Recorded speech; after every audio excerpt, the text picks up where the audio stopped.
Hey, what's up guys? Today we're going to be talking about Somewhere in Time, Iron Maiden's 6th studio album released in 1986.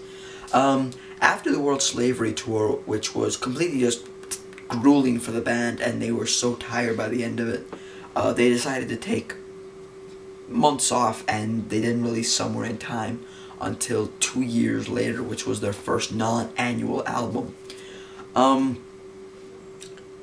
And I really do believe that everything that happened with the World Slavery Tour and Live After Death and Power Slave and everything they done really helped shape the band for this album and also helped shape the album that they were going to put out.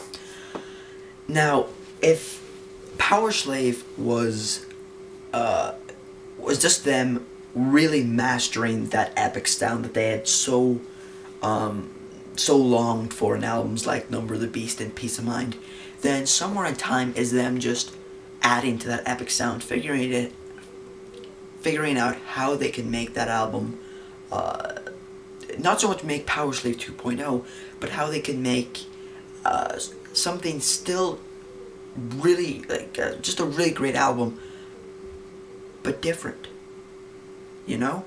So that's what they made with Somewhere in Time. Somewhere in Time is that album. So let's just jump straight into it. The artwork, I don't really think you can talk about this album without at least mentioning the artwork. The artwork is beautiful. It's interesting to look at. It's beautiful. It's probably the best artwork Derek Riggs has ever done for the band. No doubt about that. It's especially the full album cover. It's just fantastic. But of course the album cover doesn't matter. It's the music, it's the production, it's the music, it's the band, it's everything like that. So what about the production? Martin Birch is back producing the album, and I have to say this is probably just some of the best production on a Maiden album to date. It's the synths, we'll get to those later, but in terms of the actual band, Martin Birch really knows the strengths of this band. No instruments overpower each other. Nothing is higher in the mix than anything else. They all complement each other beautifully. But he's turned up the drums and the bass so that they can rival the guitars. It's not just a guitar band anymore. It's this beautiful mixture of the two. And because the bass and the drums are turned up, it makes the album so much more, so much heavier.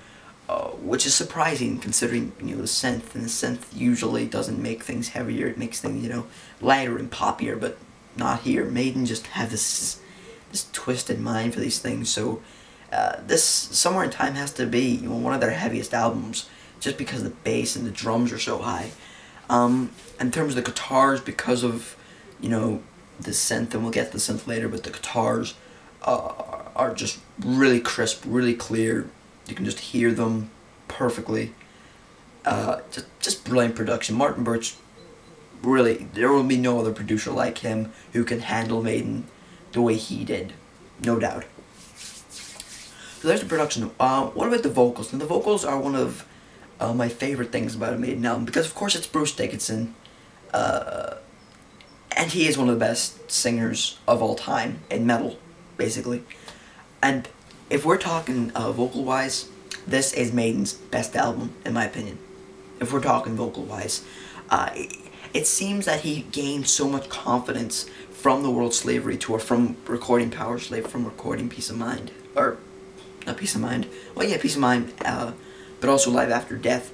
That he can now kind of branch off and do other things with his vocals because he's confident that he can. And he's not just, he's not just sticking to one, operatic vocal style. He's branching out. He's trying to do different things, which is what I really enjoy in this album.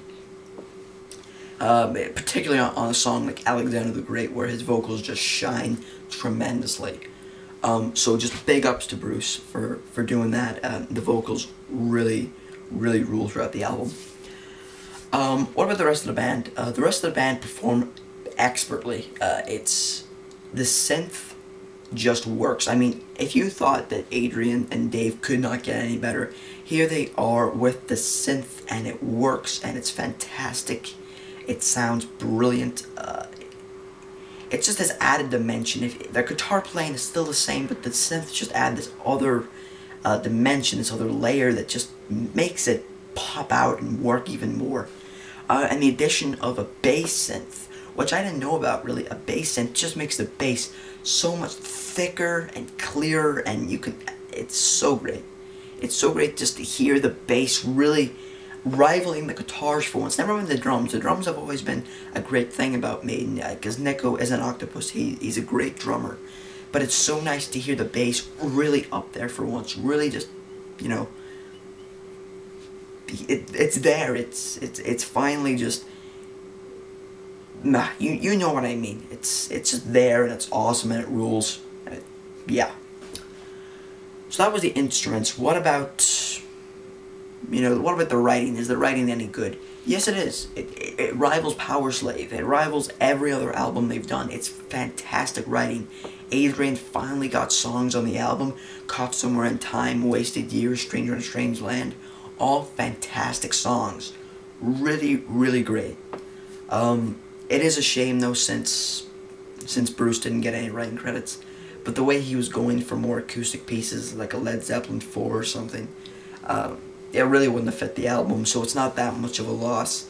But everything on the album is written beautifully. Steve Harris, just, you know, along with Adrian and along with Dave, who I believe helped on Alexander the Great, all just deliver something great. And also, just, there are a couple of moments that just make you think. I mean, it's like you haven't seen that before on a Maiden album, such as the chant in Heaven Can Wait, or the whole Alexander the Great song, or the intro to Wasted Years. They're all new things that you just listen to and you think, wow, I haven't heard that from Maiden before, and it's so refreshing to hear. So overall, I'm going to give this album a 9.5 out of 10. It deserves it. It deserves it for coming out after Powerslave and not being Powerslave 2.0. Being something new, something fresh, something different, and something original. And it proved that Maiden weren't a one-trick pony, that they could do other things. And Seventh Son, the next album, proves that even more. So that's my review, guys, of Somewhere in Time. I hope you enjoyed it. As much as I did reviewing it. Wink wink. If you liked the video, just click like. Really appreciate it. If you have your own view on the album and you don't agree with me, or you do agree with me, just drop me a comment. I'd love to read your opinion. And if you haven't already, subscribe, please. And also, if you want, go check out my Facebook and Twitter and like or follow me there. That's all I have to say, guys, so, later.